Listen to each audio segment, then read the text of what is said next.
y a des dimanches, j'aimerais que tout soit prêt et je n'aurais qu'à m'asseoir. Mais ce n'est pas la réalité, n'est-ce pas? Il y a un fil qui dérange ce matin. Alors, comme vous voyez à l'écran, là, et Dominique s'est trompée d'une semaine. Elle dit qu'il lui manque une semaine dans sa vie. C'est ce dimanche-ci, c'est cette semaine-ci. Alors, bon matin à vous tous. Comme vous voyez à l'écran, ce matin, c'est la conduite dans l'Église et c'est une introduction. Pourquoi? Parce que dans la conduite dans l'Église et ce thème-là, Paul embarque dans une aventure de plusieurs versets qui vont se commencer ce matin dans le verset 14 du chapitre 3 et se continuer jusqu'au chapitre 4, verset 16. Alors, lisons ensemble les versets de ce matin.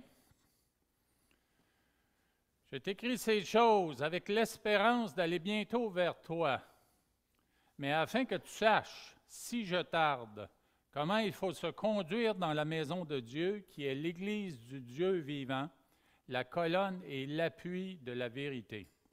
Et sans contredit, le mystère de la piété est grand, celui qui a été manifesté en chair, justifié par l'Esprit, vu des anges, prêché aux gentils, cru dans le monde et élevé dans la gloire. Alors, si vous êtes perspicace, vous allez trouver trois choses dans ces versets-là. La première, c'est le fait que Paul enseigne et il aime enseigner. Il aime donner des directives à l'Église. Et ici, dans les versets qui sont là, il donne à l'Église non seulement qui elle est, une identité, mais aussi quelle est sa mission et quel est son message. C'est ce que nous allons voir ce matin ensemble. Mais commençons avec un mot de prière. Éternel, nous voulons encore une fois te rendre gloire et rendre grâce, te remerciant de ta parole, te remerciant pour cette visite que tu as faite il y a 2000 ans sur la terre en la personne de Jésus-Christ. Merci de t'être révélé aux hommes de bien des façons. On a parlé de la création ce matin, mais on parle aussi de ta présence il y a 2000 ans et aujourd'hui de ta parole et de ton esprit en nous. Pour toutes ces choses, on te remercie, Seigneur. C'est vraiment une bénédiction de participer à cette grande œuvre qui est l'Église et le témoignage de l'Église dans ce monde. On sait que tu en es le chef de cette Église et on veut entièrement se soumettre à toi en prenant ce temps dans ta parole pour apprendre de toi, apprendre qui tu es, ce que tu as fait, ce que tu fais aujourd'hui et ce que tu feras. Alors, bénis cette étude à nos cœurs, ô Éternel, et donne-nous d'être sensibles aux vérités de ta parole, afin de les cacher dans nos cœurs pour pouvoir grandir en maturité et te servir pleinement selon ta volonté. Nous te prions dans le nom glorieux de ton Fils. Amen. Alors, comme je disais, l'apôtre Paul, il est la plupart du temps dans ses épîtres, il est en mode transmission de connaissances. L'apôtre Paul a des grandes convictions et il veut les partager parce qu'il sait que ses convictions, ses connaissances qu'il a du Seigneur Jésus, c'est une bénédiction pour l'Église, c'est une nourriture pour l'Église. Alors, il écrit dans le verset 14, « Je t'écris ces choses avec l'espérance d'aller bientôt vers toi, mais afin que tu saches si je tarde. » Alors, vous voyez ici, il écrit afin qu'on sache. Et de la même manière, nous avons la parole de Dieu. On rend gloire à Dieu pour tous ces auteurs qui, sur une période de plusieurs millénaires, mais ont écrit ces textes. Et puis, on rend gloire à Dieu aussi pour tous les traducteurs qui ont permis qu'on ait la parole aujourd'hui dans notre langue maternelle afin de bien la comprendre, afin de bien l'appliquer à nos vies. Alors, Paul avait laissé Timothée à Éphèse pour qu'il prenne soin de l'Église. Il espérait pouvoir le rejoindre pour le soutenir en personne dans ce ministère. Et Paul est toujours prêt à instruire, à encourager, exhorter, avertir et même réprimander. Il continue d'écrire dans la lettre qu'il destine à Timothée ces choses qu'il veut que toute l'Église sache. Non seulement Timothée, mais ce texte devait devenir éventuellement public et l'Église prendrait connaissance de toutes ces exhortations, de toutes les connaissances qu'il avait de l'Église, comment fonctionne l'Église, ce que doit être l'Église, afin que les Églises soient en santé, principalement l'Église d'Éphèse, où Timothée était l'ouvrier principal. Dans la parole de Dieu, il y a un verset dans Proverbe 27 qui, pour moi, est cher à mon cœur. C'est un verset, justement, qui parle de cette influence-là que nous pouvons avoir les uns avec les autres. Bien sûr, ce verset est au masculin, parce qu'on parle des hommes, mais on dit quand même que chaque homme a une influence pour son prochain. Et j'ai pris la version second 21 ou Sommaire parce que je trouve qu'elle est mieux traduite que la Louis II. On comprend mieux le sens et vous voyez les versets à l'écran. Tout comme le fer aiguise le fer, l'homme s'aiguise au contact de son prochain. L'homme s'affine. Affiner, vous savez ce que c'est? Affiner de l'or, ça veut dire en débarrasser l'or de ses impuretés. Alors, l'homme s'affine au contact de son prochain, tout comme le fer se polit par le fer. Il y en a plusieurs dans le passé, dans les églises, qui ont utilisé l'illustration de papier sablé. Nous, les chrétiens, nous sommes comme des papiers sablés, mais j'aime beaucoup mieux l'illustration qui est là. Le fer qui aiguise le fer afin qu'on soit plus efficace. Vous avez tous déjà, j'imagine, utilisé un couteau qui était mal aiguisé. C'est dangereux d'utiliser un outil qui est mal aiguisé. Alors, Dieu veut que nous soyons bien aiguisés, connaissants dans la parole de Dieu, afin d'avoir un témoignage qui est puissant, un témoignage qui est efficace et un témoignage de la connaissance de la parole de Dieu qui porte des fruits. J'ai partagé à la réunion de prière cette semaine là, le témoignage d'un couple de jeunes personnes, des jeunes adultes qui ont emménagé sur notre rue il y a moins d'une année. Et puis, cet homme-là, je l'ai rencontré une fois, puis on n'était vraiment pas supposé de se rencontrer parce que lui, il devait partir plus tôt. Et puis moi, en promenant mon chien, je me suis retrouvé devant lui, devant sa maison, je l'ai salué. Je lui ai demandé comment ça allait, et puis il s'est approché. Il s'est approché, puis c'est comme s'il y avait un besoin. Je n'avais aucune idée de ce que c'était, mais il m'a parlé de sa nouvelle maison.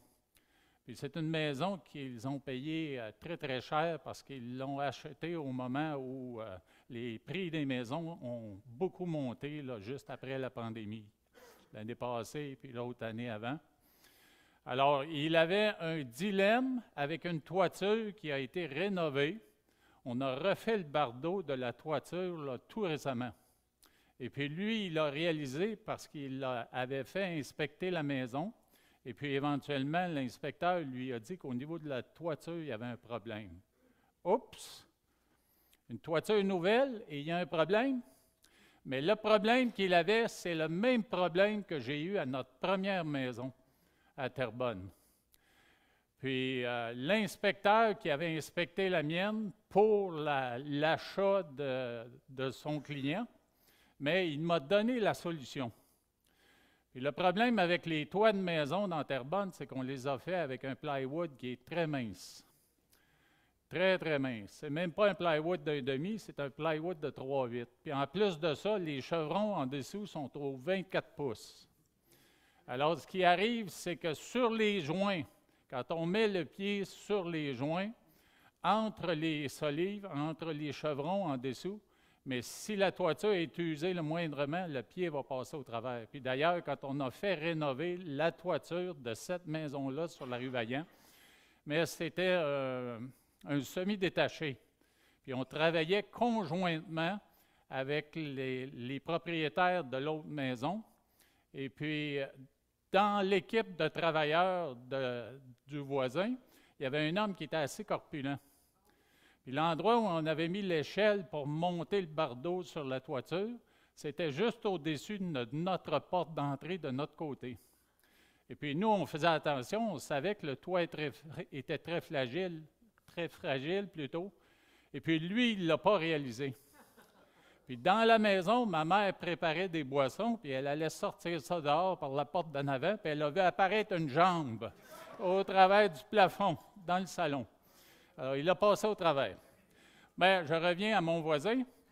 Mon voisin était désemparé, découragé. Et puis, il se demandait quoi faire parce qu'il ne voulait pas enlever le bardeau qui était neuf. Puis, je lui ai donné la solution que l'inspecteur de ma maison sur la rue Vaillant m'avait donnée.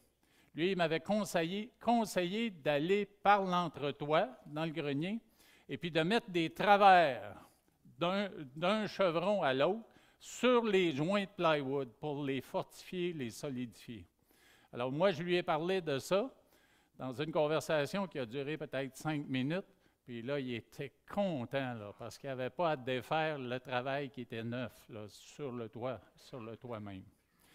Alors, dans un sens, j'ai aiguisé le fer en lui partageant une expérience. Ça a soulagé sa préoccupation, et puis il était très, très content d'avoir une solution. Alors, de même, dans le monde spirituel, dans nos émotions, dans tout ce que nous vivons, Dieu fait en sorte que dans l'Église, dans nos familles aussi, c'est encore mieux si nos familles sont chrétiennes, mais dans l'Église, nous pouvons tous nous aiguiser les uns les autres. Alors, Paul, il se fait toujours une joie là, d'écrire, puis d'écrire avec conviction afin de nous donner des éléments d'être et des éléments de faire dans nos vies, afin que nous puissions, dans l'Église, nous édifier et avoir une Église en santé.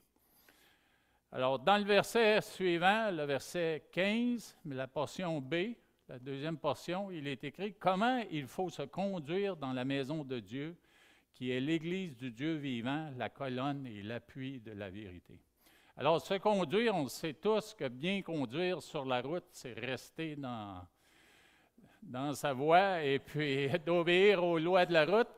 Bien se conduire dans l'Église, c'est connaître la parole de Dieu et puis agir en conséquence, en obéissance à la parole de Dieu.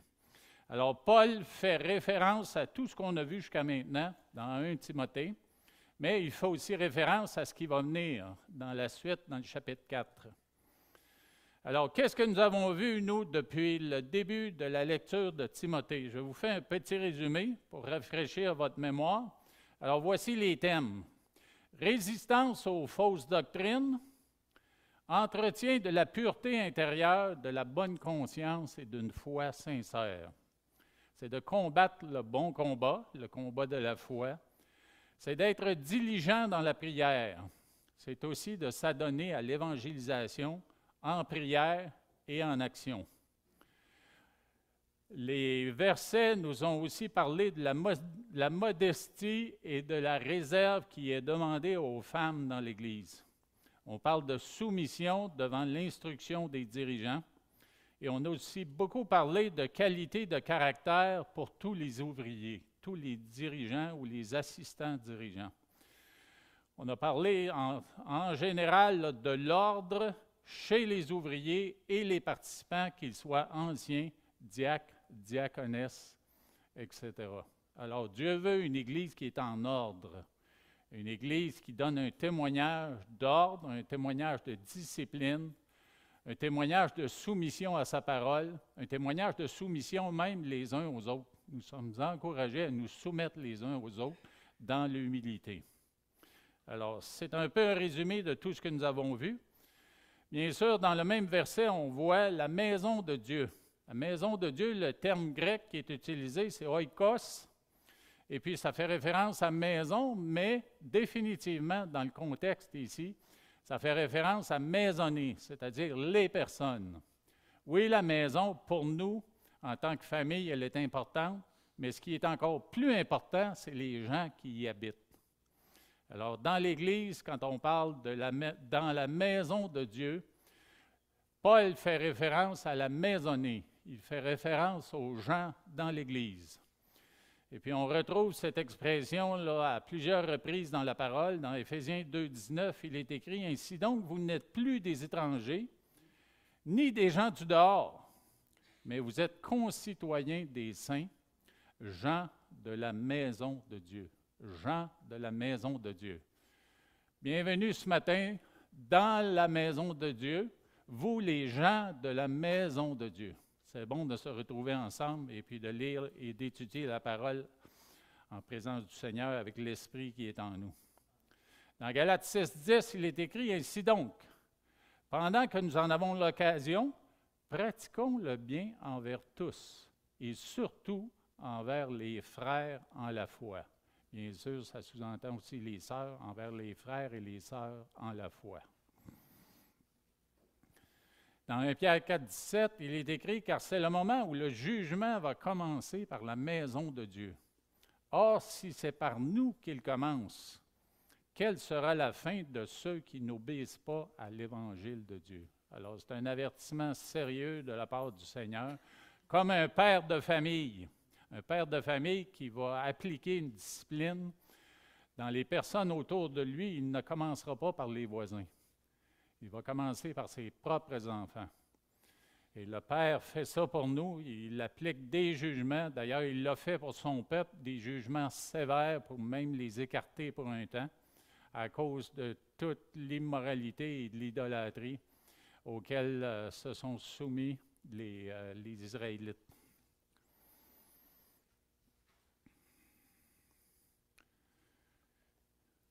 Alors, l'Église du Dieu vivant, prenez donc garde à vous-même et à tout le troupeau sur lequel le Saint-Esprit vous a établi évêque pour paître l'Église du Seigneur, qu'il s'est acquise par son propre sang.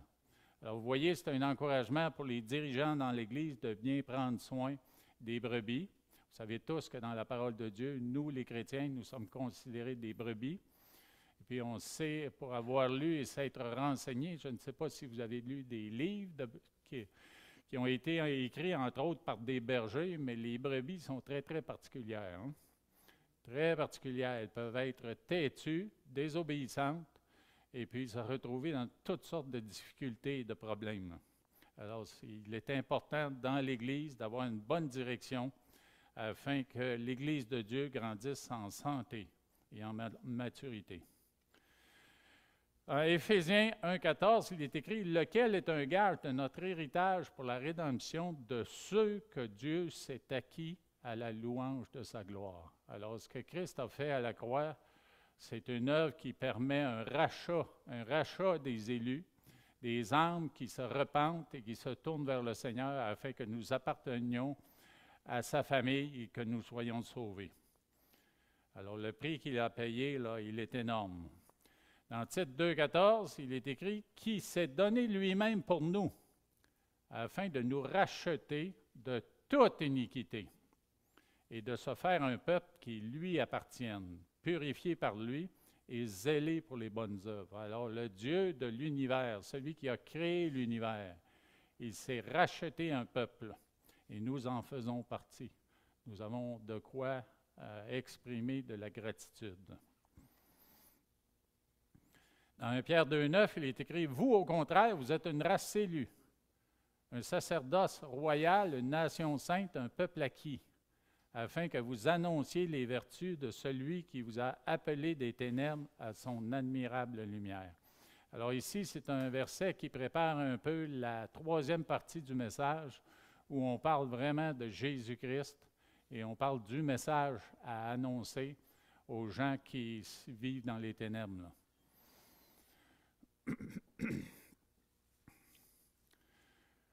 Dans le verset 15, à la toute fin, il est écrit comment il faut se conduire dans la maison de Dieu, qui est l'Église du Dieu vivant, la colonne et l'appui de la vérité.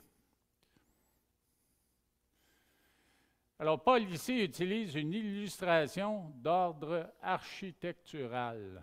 Puis on l'imagine penser à l'église d'Éphèse, puis dans le temps, il y avait à Éphèse un temple d'une grandeur incroyable. Il était immense et il était d'une grande beauté. Mais ce temple-là n'était pas n'était pas pour honorer Dieu, c'était plutôt un temple en l'honneur d'une déité païenne, Diane ou Artémis.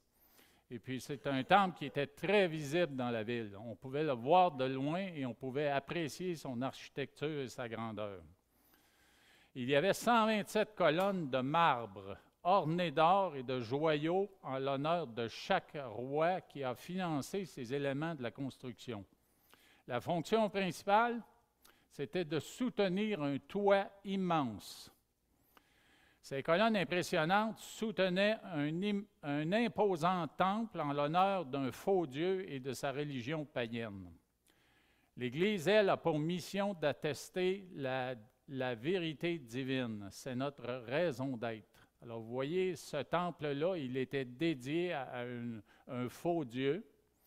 Et les colonnes semblaient soutenir le toit, mais en plus de ça, ils étaient là pour encourager les gens à adorer une divinité qui était inventée, qui était imaginée. Non? Alors, la mission dont nous avons été fournis ou qu'on nous a donnée, bien sûr, c'est d'attester la vérité divine. Et cette mission, comme je disais, avait été confiée à Israël. Mais Israël a failli à la tâche et ils ont été remplacés temporairement.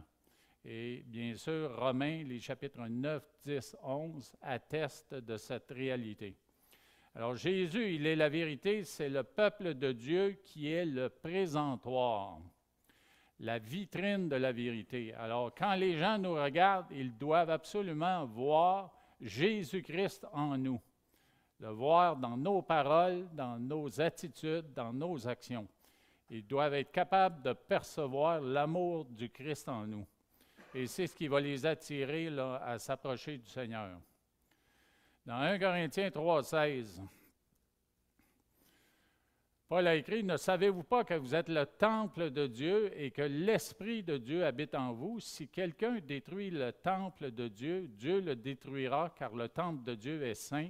Et c'est ce que vous êtes. » Alors, bien sûr, on a fait référence à ça ce matin à quelques reprises, que le Saint-Esprit est en nous. Et il est en nous parce que Dieu l'a voulu.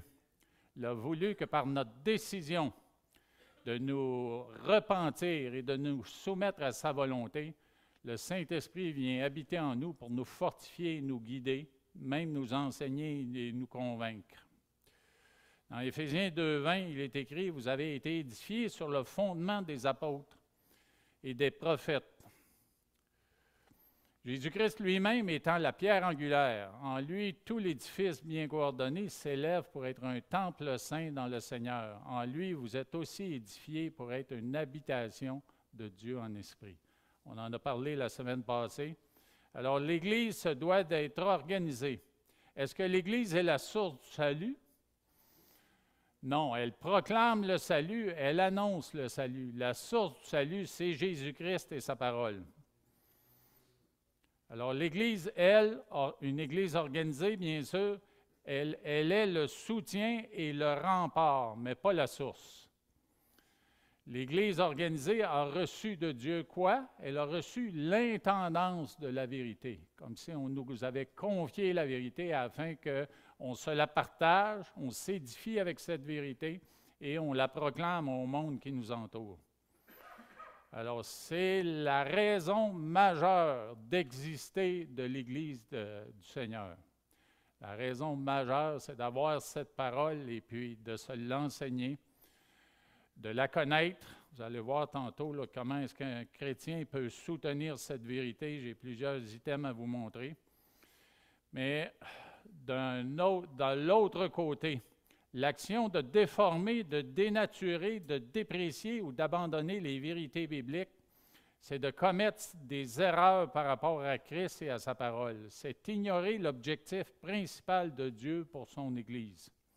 Négliger la vérité mènera à la faiblesse spirituelle et au jugement. Alors, nous avons des avertissements dans la parole de prendre cette vérité-là, d'en prendre soin pour nous-mêmes et puis d'en prendre soin pour les gens qui nous entourent. Comment chaque croyant peut-il soutenir cette vérité? Il y en a plusieurs ici dans la liste. Je n'ai pas listé tous les versets, mais je peux en lire quelques-uns. en la croyant premièrement. Dans Actes 24, 14, « Je t'avoue bien que je sers le Dieu de mes pères selon la voie qu'il appelle une secte, croyant tout ce qui est écrit dans la loi et dans les prophètes. » Alors, c'est Paul qui, devant Félix, a apporté un témoignage, puis il partage le fait là, que ce qu'il croyait, c'est ce qui était écrit dans l'Ancien Testament, bien sûr, pour lui, et dans la loi et dans les prophètes. Et à cause de ça, mais il se faisait un devoir de la proclamer. Bien sûr, en la mémorisant, puis vous avez un verset ici que vous allez sûrement reconnaître, « Je serre ta parole dans mon cœur afin... » Amen. Et dans 1 Pierre 3,15, « Mais sanctifiez dans vos cœurs Christ le Seigneur, étant toujours prêt à vous défendre avec douceur et respect, devant quiconque vous demande raison de l'espérance qui est en vous. » Troisième façon, en la méditant, dans Josué 1,8, avant que Josué entre en Canaan avec le peuple d'Israël, mais Dieu est intervenu pour lui parler, puis il lui dit, pour l'encourager, que ce livre de la loi ne s'éloigne point de ta bouche. Médite-le jour et nuit pour agir fidèlement selon tout ce qui y est écrit.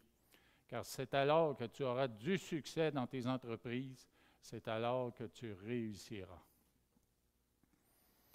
Bien sûr, en l'étudiant, dans 2 Tite 2,15, « Efforce-toi de te présenter devant Dieu comme un homme éprouvé, un ouvrier qui n'a point à rougir, qui dispense droitement la parole de la vérité. »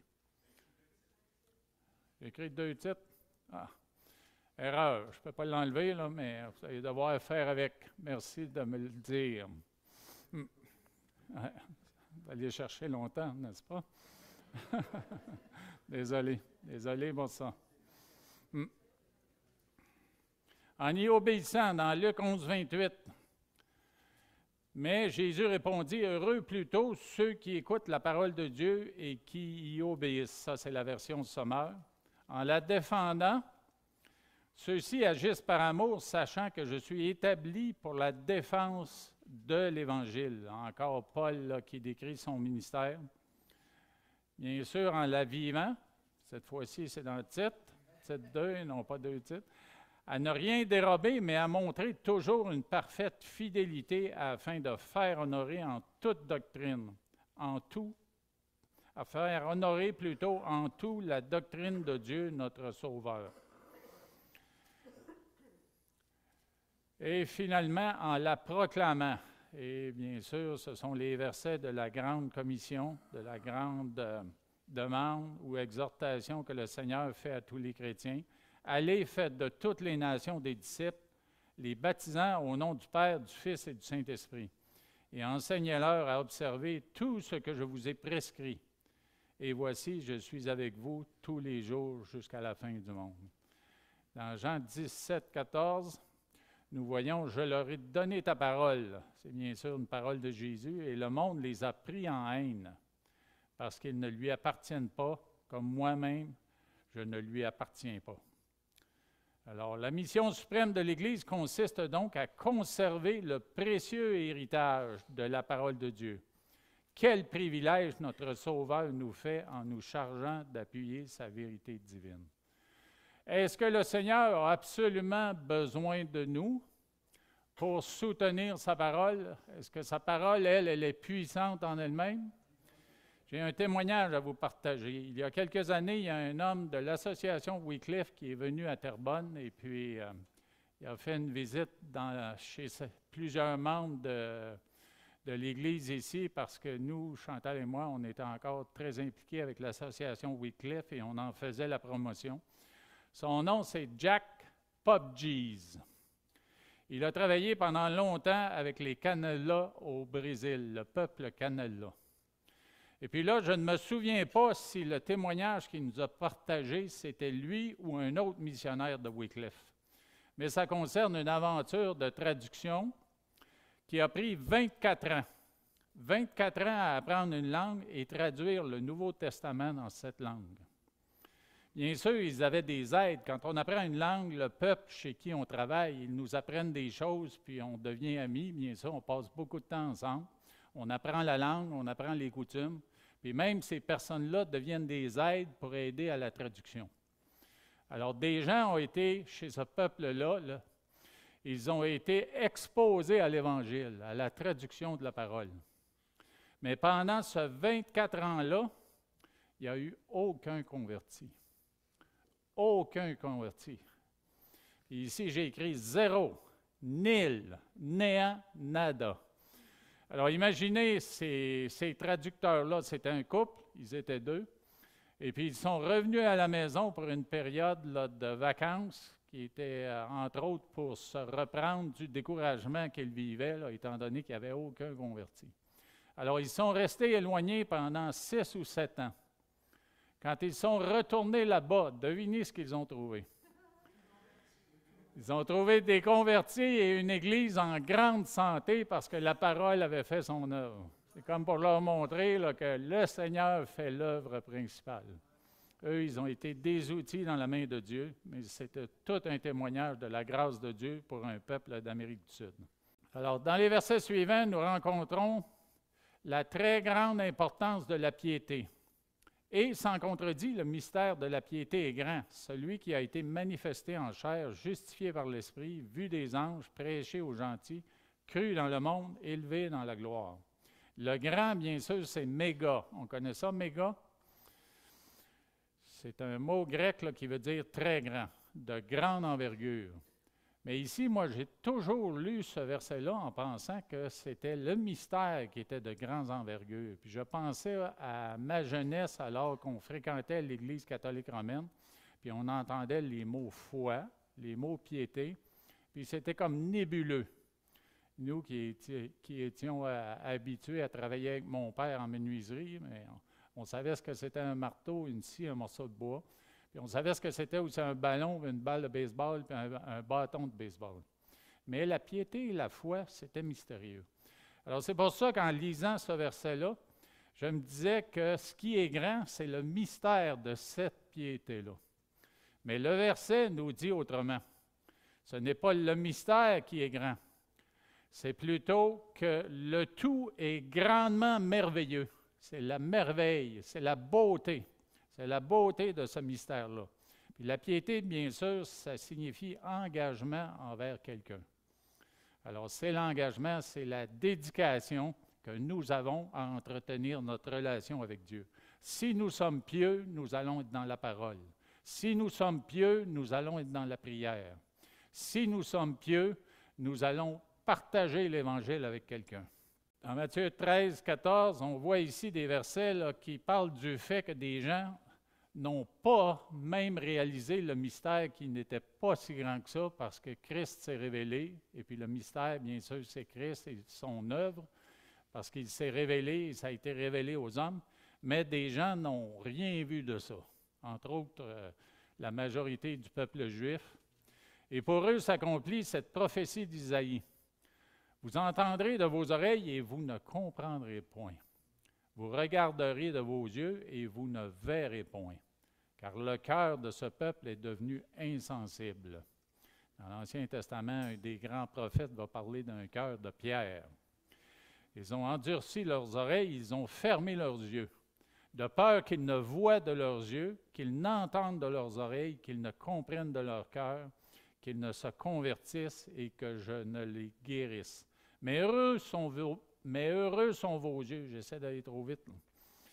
Parce qu'ils voient et vos oreilles parce qu'elles entendent. Je vous le dis en vérité, beaucoup de prophètes et de justes ont désiré voir ce que vous voyez et ne l'ont pas vu, entendre ce que vous entendez et ils ne l'ont pas entendu. Alors, il est nécessaire de s'arrêter et considérer l'œuvre du Seigneur et de demander à Dieu de transformer nos cœurs, d'attendrir nos cœurs pour que cette vérité qui est comme une semence tombe dans un cœur qui est désireux, comme dans la bonne terre, pour que la semence produise du fruit qu'on appelle, dans le langage spirituel de la parole de Dieu, du fruit de repentance.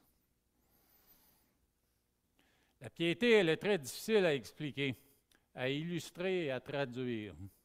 Mais quand même, quand on parle de la vie de Jésus-Christ qu'il a menée, son œuvre sur la terre, on peut comprendre ce qu'est vraiment le message de l'Église pour le monde entier. Le message apostolique, c'est celui qui. Il commence avec celui qui.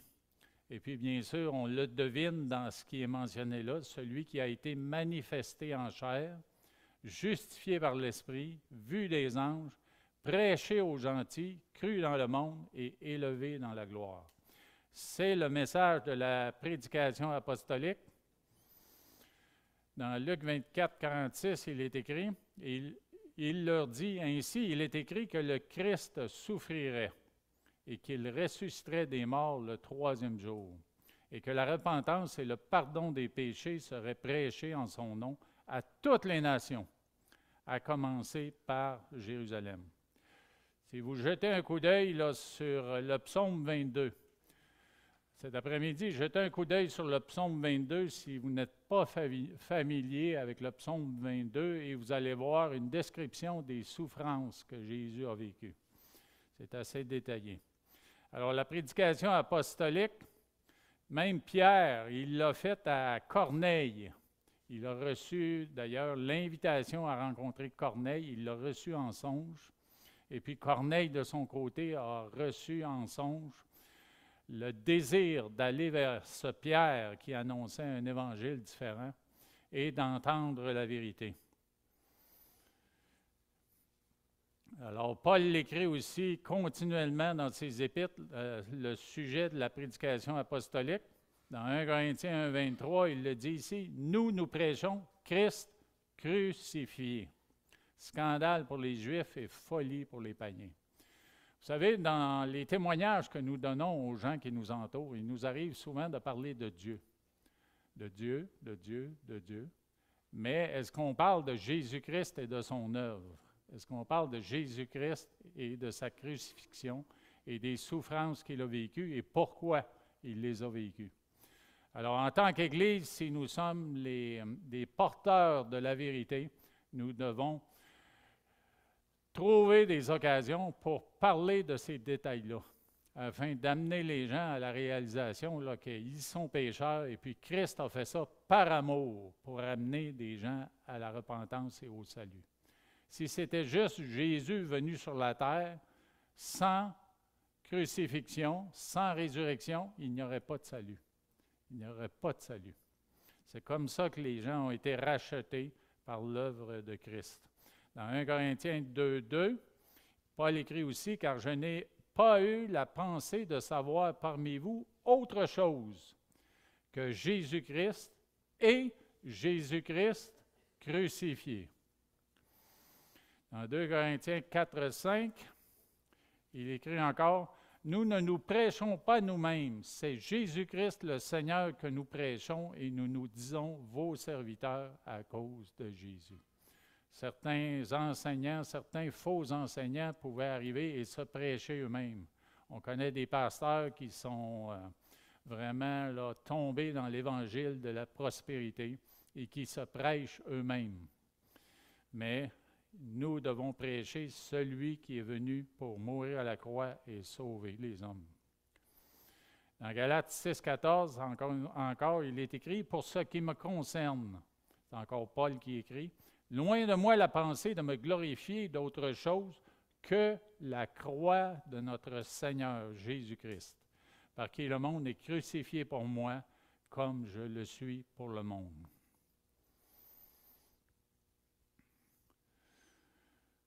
Dans le commentaire de John MacArthur, il écrit que la fin du verset où il s'est écrit là, les actions de Jésus-Christ et ce qu'il a fait sur la terre, mais on peut les regrouper et les regrouper d'une façon qui était possiblement un hymne que chantait l'Église primitive. Alors, quand on les regarde, on voit la comparaison ou le parallèle, c'est plutôt une comparaison là, entre la chair et l'esprit. Celui qui a été manifesté en chair, justifié par l'Esprit.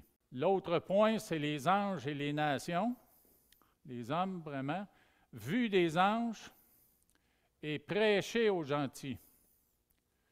La terre et le ciel, crus dans le monde, élevés dans la gloire. Et puis il y a beaucoup de versets là, qui viennent expliquer commenter ce qui est écrit en général dans ce verset, les détails de la vie de Jésus-Christ et de son œuvre, mais je vais vous les épargner ce matin parce que j'en avais au moins 3 pages ici. Ce sera pour une prochaine fois. Alors, je veux tout simplement, en terminant, retourner à la diapositive qu'on avait tantôt, et puis vous la présenter là, d'un coup comme encouragement pour chacun de vous. Si la vérité de la parole, là, vous la délaissez de temps à autre, je vous invite à y revenir quotidiennement, non seulement pour la lire, mais aussi pour prendre des temps d'étude, de méditation, tout ça dans la prière. Alors, vous voyez les actions que vous pouvez entreprendre afin d'approfondir non seulement la connaissance de la parole, mais l'application à vos vies et la force du témoignage que vous allez apporter aux gens que vous rencontrez. En la croyant, en la mémorisant, en la méditant, en l'étudiant, en y obéissant, en la défendant, en la vivant et en la proclamant. Je vais terminer avec ça. Oui, Éternel, nous voulons encore une fois te remercier et te rendre gloire pour ta parole. Merci pour Paul. Paul qui a écrit avec conviction. Paul qui a écrit avec la détermination d'influencer et de transformer les gens dans les églises ou à l'extérieur, les gens de son temps. Merci de lui avoir donné ce désir de toucher les hommes, d'en amener à la repentance, puis après ça, de les enseigner afin qu'ils deviennent plus matures dans leur foi, capables eux-mêmes d'enseigner la parole et de la transmettre à leurs contemporains. Nous vivons présentement dans un monde qui a délaissé Dieu, a délaissé sa parole, puis on en voit les conséquences. Conséquences dans les pensées qui sont tordues, erronées, pour aller dans toutes sortes de directions mauvaises, immorales. Je te prie, ô Éternel, que tu nous donnes la conviction profonde que ce qui peut rétablir certaines situations personnelles ou communautaires, mais c'est la proclamation de ta parole. On te prie pour les gens qui nous visitent régulièrement ou non, qui seraient ici dans cette salle et qui ne te connaissent pas encore comme Seigneur et Sauveur. On te demande de les convaincre dans leur être intérieur que tu es le chemin, la vérité et la vie. Et que c'est comme ça que nous sommes délivrés des péchés passés, des péchés présents et même futurs. Merci d'être venu il y a 2000 ans. Merci d'être mort à la croix. Merci parce que ta résurrection, ton ascension dans la gloire, viennent prouver hors de tout doute que le Messie annoncé, c'est nul autre que Jésus-Christ, le Fils de Dieu. Merci pour la conviction que tu as placée dans nos cœurs et on te prie, Seigneur, que cette conviction devienne aussi authentique et forte dans le cœur des gens de nos familles, nos voisins ou toutes les autres personnes à qui on témoignerait.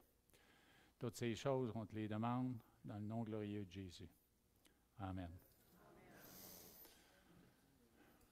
Bon dimanche, bonne semaine. Dieu vous bénisse. Allez dans la paix du Seigneur.